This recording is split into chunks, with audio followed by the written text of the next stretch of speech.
Let's make some crepes. Add 2 eggs,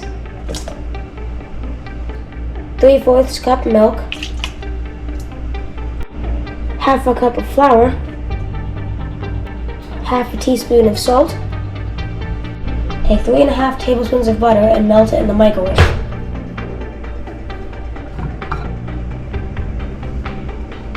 This should take about 50 seconds. Now, add your melted butter into the big bowl with all the rest of the components. Next, take 2 teaspoons of sugar and add them to the mixture. Next, add 1 teaspoon of pure vanilla extract.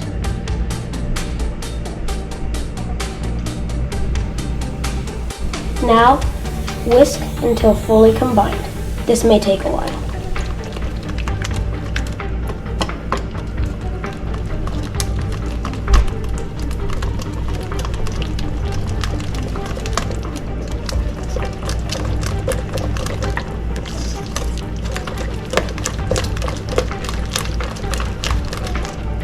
You want to make sure there are no chunks left in the batter.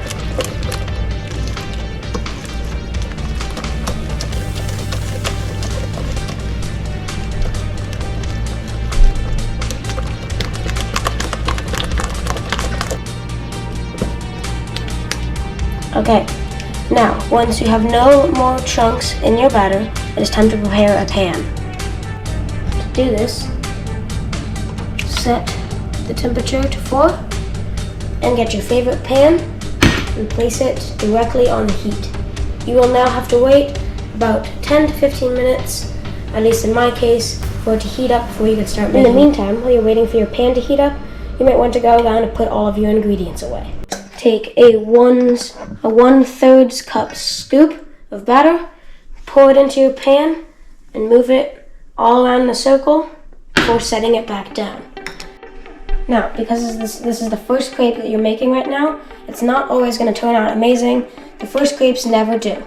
You always want to make sure that your pan has some kind of non-stick spray on it before you do anything with it, and just keep in mind, don't get discouraged if the first one doesn't turn out amazing.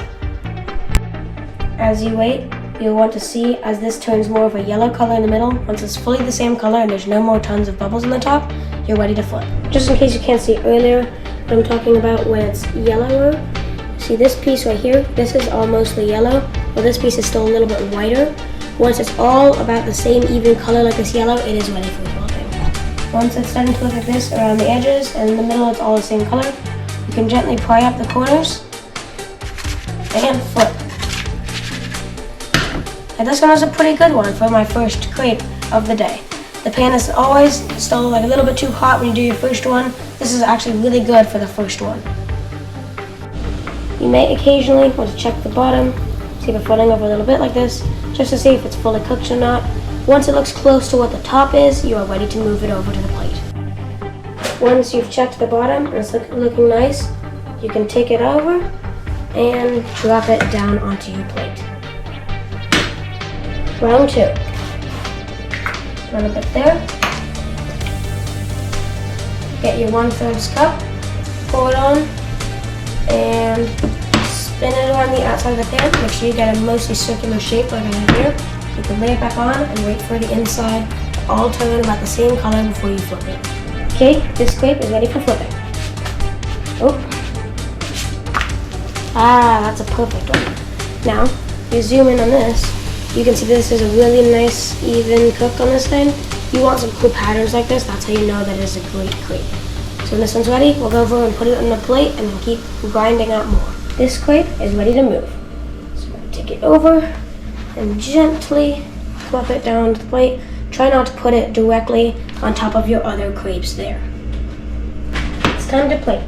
First, you're going to take all of them, fold them in half once, fold them in half a second time, and then place them on the plate. Okay. Next, you're going to want to add some raspberries. You can decorate this how you like. I'm going to do 1/2 of it with raspberries and the other half with blueberries. As promised, here are the blueberries. Take a good, nice, healthy bit of them Just run them along the sides here. To avoid tons of clumps of this, you want to slowly put it to this and shake it along the tray. Time to garnish it with some chocolate sauce. Make nice even lines running up the whole thing. Here's our final product. We've made some really nice crepes here.